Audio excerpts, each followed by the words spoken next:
দুর্গাপূজা মানেই দেখো তো বন্ধুরা, খাওয়া দাওয়া, এখানে কিভাবে আড্ডা আর কাতলা কালিয়া পরিবারের দেওয়া সাথে হচ্ছে। কাটানো সেই বিশেষ মুহূর্ত।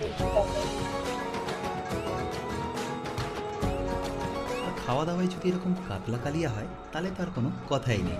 দারুণ। তাই আজকের দেখতেই রেসিপিতে কত আমি সুন্দর বানিয়ে নিয়েছি হয়েছে। কাতলা কালিয়া, বাট একটু অন্যভাবে। আর লিসিয়াস থাকলে আমি একেবারে ফ্রেশ আর পরিষ্কার কাতলা মাছ পাই একদম মাছ বাড়ির নিয়েছে। দরজায়। দেখুন, ধোয়া কাটারও ঝামেলা নেই, শুধু দারুণ স্বাদ। আর মা যেভাবে বানাতেন সেটা তো সবাইয়েরই পছন্দ, বাট আমি এবার নিজের মতো একটা ছোট্ট টুইস্ট তেল দেবো, গরম হয়ে যাতে আসলে আমার তার মধ্যে বন্ধু এক আর এক করে ফ্যামিলিরা একটু মাছগুলো দিয়ে অবাক দিয়ে হয়ে যায়।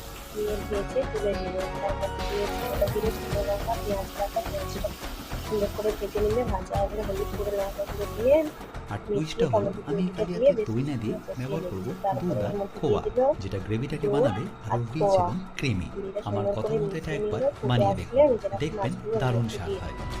দিয়ে কিছুক্ষণ নামানোর আগে ধনে পাতা